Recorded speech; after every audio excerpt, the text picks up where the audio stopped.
came here to share with Algeria our thinking on Iran so that Algeria would hear directly from us what are we thinking, what are our goals, rather than hear about it third hand, hear about it through others. It's not my position to comment on or explain Algeria's policies vis-a-vis Iran. Algeria is a sovereign state. Algeria has the sovereign right to determine its own foreign policy vis-a-vis Iran. So I'll comment on U.S. policy, not Algerian policy.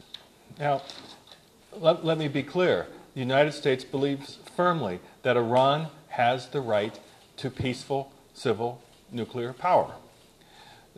This is not a question of Iran's right to a peaceful, civil nuclear program. Iran has that right. But with that right comes responsibilities. Responsibilities to comply with IAEA requirements, responsibility to be transparent, responsibility to the international community about what its nuclear program is actually about.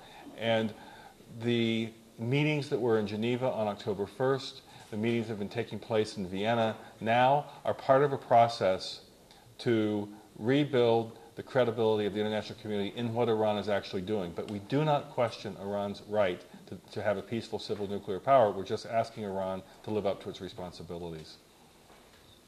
But nothing that we are doing should suggest that we're trying to replace the roles of the countries in question, the leadership of the countries in question. The first responsibility naturally lies with the countries that are most effective. What I'm trying to say, internationally, we all share a concern about terrorism these days. We all need to be working together.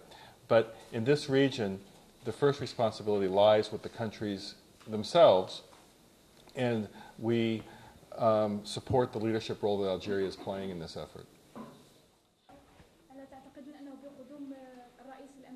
guess my question is, it has become more ambiguous with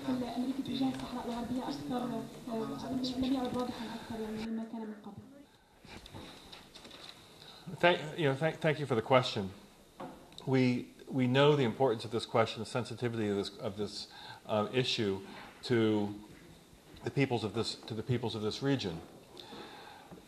President Obama has made it clear from his first day in office that the United States is renewing its engagement with the international organizations, that the United States is going to participate in international organizations, in UN-led bodies, in new ways.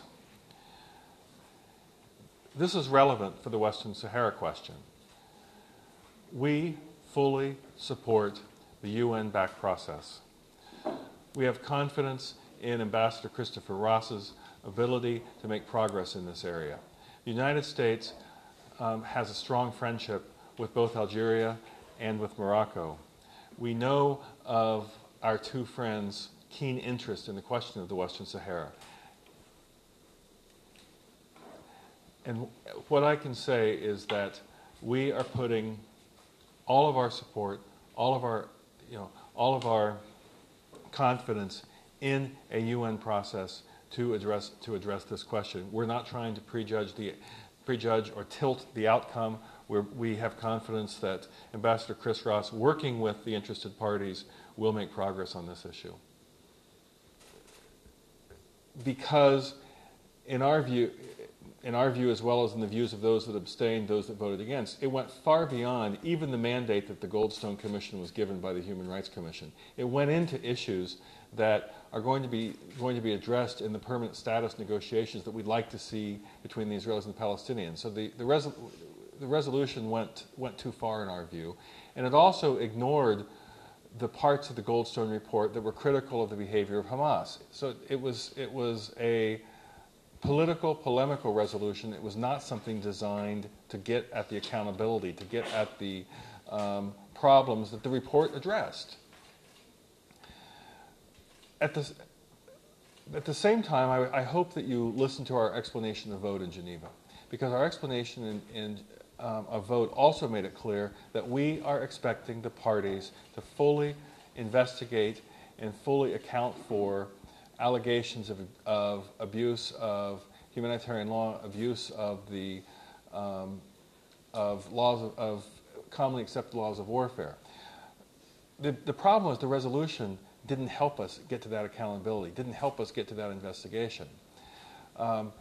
So we are encouraging the parties to do a credible investigation, but more importantly, we're trying to get the Palestinians and the Israelis to address the causes of what led to the Gaza conflict in the first place. What led to the Gaza conflict in the first place was a lack of peace. We need to get to a comprehensive peace as quickly as possible. That gets to the second question. About the President Obama's Nobel Peace Prize. Of course, it's an incredible honor for the President. It's an incredible honor for all of us who work for the President. I think his own remarks indicated that he was surprised by this decision by the Nobel Prize Committee. But his own remarks are, I think, what should guide us here, which is he himself said that this just renews his inspiration, renews the challenge of all of us to look for the opportunities, to seize the opportunities to promote the cause of peace internationally.